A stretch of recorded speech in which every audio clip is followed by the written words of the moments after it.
일단 이 마을은 배산임수의 마을입니까? 네. 뭔가 좀 배상인수 아닌 것 같은 배상인수?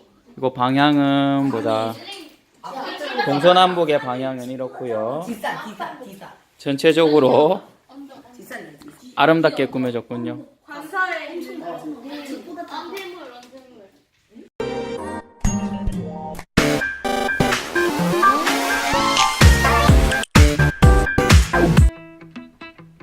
방금 보셨던 영상은 제가 작년 2학기 때 6학년 아이들과 진행했던 스팀 프로젝트 수업입니다. 과학의 태양의 고도와 방위를 고려한 집 디자인하기를 중심으로 실과와 미술도 같이 융합했던 수업인데요.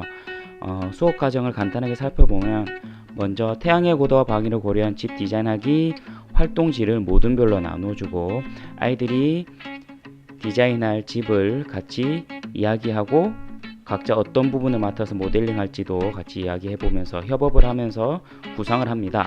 이 구상한 것을 토대로 실제 모델링을 하는데요.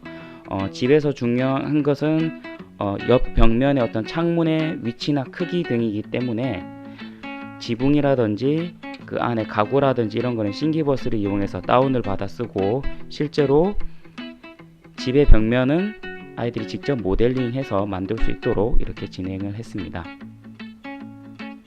이 모듈 같은 경우는 좀 특이하게 통나무 집으로 하기도 했네요. 그리고 이제 출력이 이루어졌는데 출력이 생각보다 쉽지는 않았습니다. 이때는 이제 교사의 도움이 많이 필요하고요. 지붕 같은 경우는 바닥면이 넓지 않기 때문에 출력이 되게 불안정했고 이 지붕 같은 경우 거꾸로 하고 브림 설정을 해야지만 이렇게 출력이 됐더라고요. 이런 경우는 이제 옆면으로 90도로 회전을 해서 브림을 설정해서 출력을 했고요. 가구들도 의자나 테이블 같이 이제 다리가 얇기 때문에 불안정하기 때문에 브림 설정을 하고 서포트 설정을 해서 출력을 했습니다. 모두 출력이 완성이 되고 나서 거기 이제 채색을 했는데요. 채색은 유성 매직이나 네임펜 또는 더 깔끔하게 하고 싶으면 이렇게 아크릴 물감으로 각자의 느낌과 감정을 살려서 채색을 진행했습니다. 이렇게 계속 수업을 진행하다 보면 저절로 모듈별로 협업과 공유가 이루어지더라고요. 이렇게 아크릴 물감 등으로 채색을 모두 완성하고 나서 완성된 부분들을 결합을 했습니다. 결합은 일단 글루건으로 이용을 했는데요. 이때는 안전지도를 꼭 해주셔야 합니다. 지붕 같은 경우는 나중에 지붕을 열어서 안의 구조나 이런 걸 설명해야 되기 때문에 지붕은 따로 결합하지 않고 위로 이렇게 붙이는 형식으로만 진행을 했습니다. 이렇게 해서 완성된 아이들의 집 모습입니다. 바닥 같은 경우는 제가 인쇄를 해서 코팅을 해서 나누어 주었고요. 여기 보면 어떤 아이들이 동서남북 방향을 설정하고 그 다음에 그 방향별로 창의 크기 또 어떤 집에 뭐 욕실이라든지 침실이 왜 위치해 있는지 등을 요 수업의 목표는 집 꾸미기가 아니고 태양의 고도와 방위를 고려해서 집을 디자인하는 것이기 때문에 그것에 중점을 두어서 수업을 진행했습니다. 나중에는 아이들이 여기 태양빛을 조절할 수 있도록 어떤 커튼이나 블라인드 같은 것도 설치를 하더라고요. 이렇게 지붕 같은 경우는 이제 따로 결합을 시키지 않고 떼었다 붙였다 할 수 있도록 만들었습니다. 이 스로인 훈쌤 기념품을 여기다 왜 뒀는지. 모듈별로 뭔가 특징이 있고 개성이 묻어나는 모델링 집 디자인이었고요.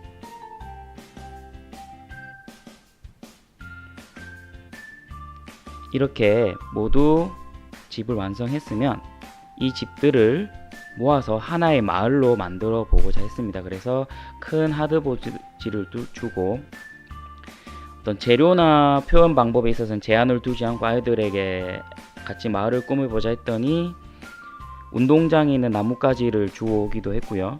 여러가지 색지나 이런 걸 이용해서 다양한 재료를 이용해서 마을을 꾸미기 시작했습니다. 억지로 시키지 않아도 아이들이 좀 의욕에 차서 열심히 했던 수업 같습니다. 수업이었습니다.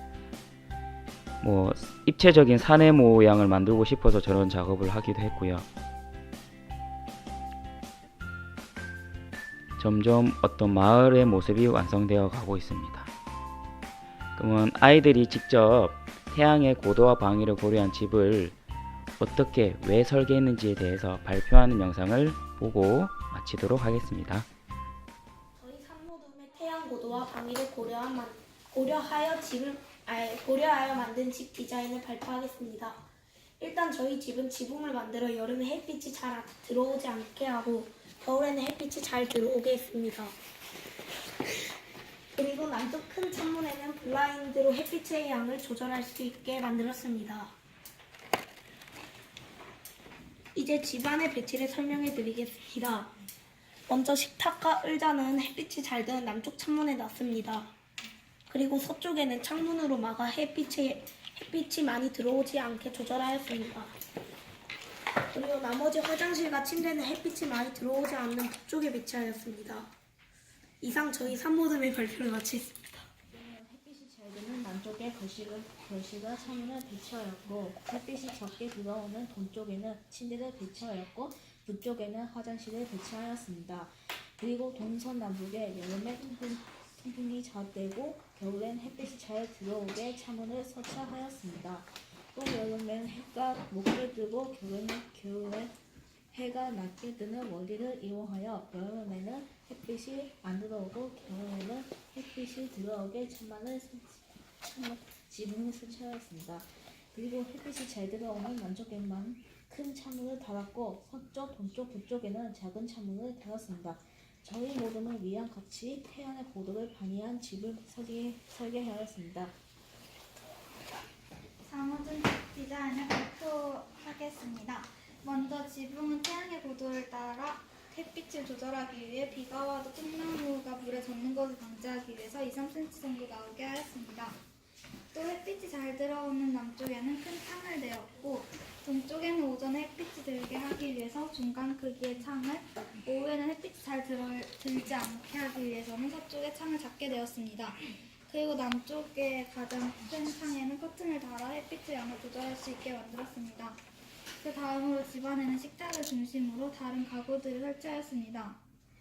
침대는 오전과 점심쯤에 밝게 하기 위해서 동남쪽에, 부엌은 서남쪽에, 화장실은 햇빛이 잘 들지 않아도 되기 때문에 서북쪽에 설치하였습니다.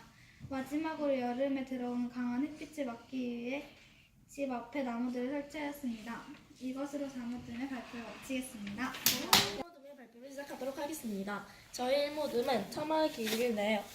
처마를 내 여름에 뜨거운 햇빛을 막고 겨울에는 햇빛이 들어오도록 했습니다.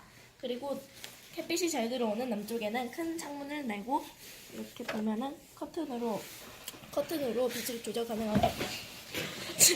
가능하게 만들었습니다. 이 커튼은 직접 움직일 수도 있습니다.